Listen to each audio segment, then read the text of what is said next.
आपण पाहत आहात प्रभावशाली न्यूज। आता प्रत्येक बातमी असेल प्रभावशाली। नवीन वर्षाच्या काल रात्री शुभेच्छा मी दिल्यात, पुन्हा एकदा शुभेच्छा देतो। हे नवीन वर्ष सगळ्यांना सुखाचं, समृद्धीचं, आनंदाचं आणि आरोग्यदायी जावो अशा प्रकारच्या मनापासून शुभेच्छा। आणि जे काही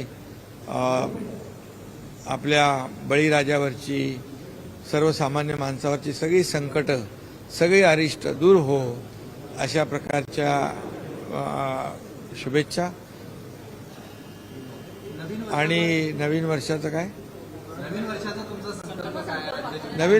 नवीन वर्षाचं राज्याचा सर्वांगीण विकास आणि राज्यामध्ये आपण काल एक मोठी मोहीम घेतली आपण डीप क्लीन ड्राईव्हची।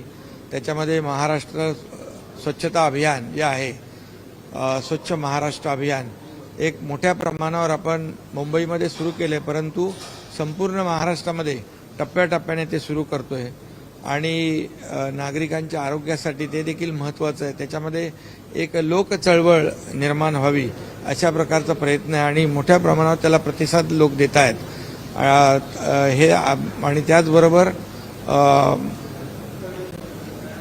येणारं वर्ष जे आहे यामध्ये राज्याचे जे प्रकल्प आहेत ते प्रकल्प अतिशय वेगाने पुढे नेण्याचा संकल्प, राज्याचा सर्वांगीण विकास, शेतकरी, कष्टकरी, कामगार, महिला भगिनी, युवा या सर्वांसाठीच सरकार निर्णय घेत आहे, सरकार योजना आखतंय आणि त्याप्रमाणे या सर्व समावेशक आणि या राज्याचा सर्वांगीण विकास हाच ध्यास आमच्या सरकारचा आहे।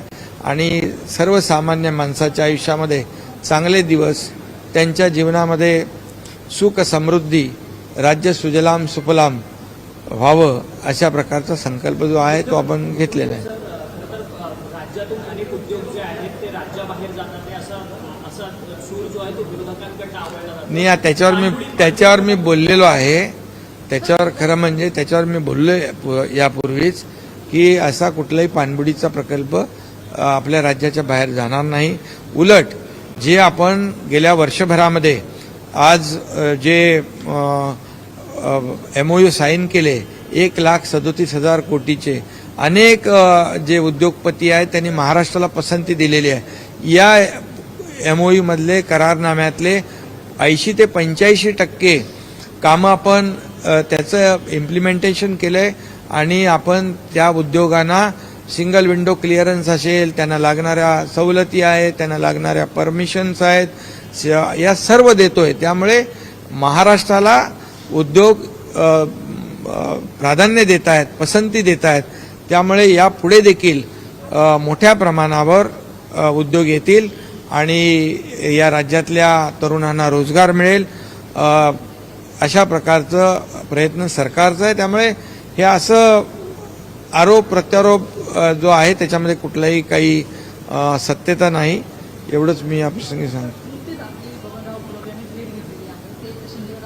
नाही, बारे बाबा, त्यांचं समाज कल्याण विभागाशी काही त्यांच्या समाजाचे जे काही प्रश्न आहेत ते समाजाचे अध्यक्ष आहेत, चर्मकार समाजाची त्यांची मोठी संघटना आहे देश पातळीवरची, आणि ते त्यांचे 3-4 जे विषय आहेत ते घेऊन आले होते।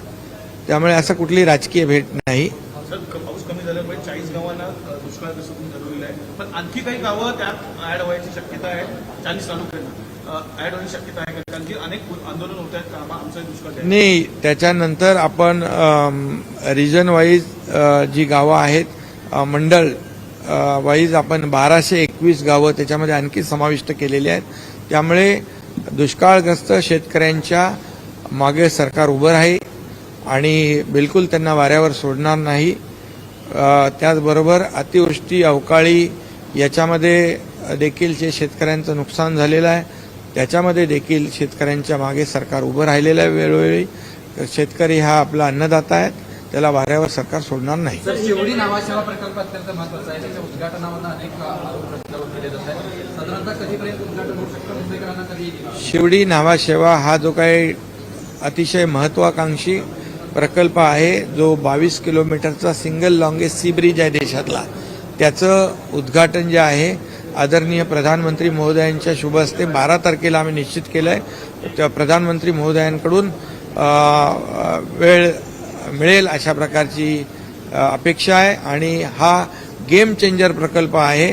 जिथे 2 तास लागतात तिथे 15 ते 20 मिनिटांमध्ये मुंबईतला माणूस अगदी रायगडमध्ये पोहोचेल आणि वेळ वाचेल, इंधन वाचेल, प्रदूषण कमी होईल आणि अशा प्रकारचा हा अतिशय महत्वाकांक्षी प्रकल्प आम्ही लवकरच लोकार्पण करतोय. त्याच्यात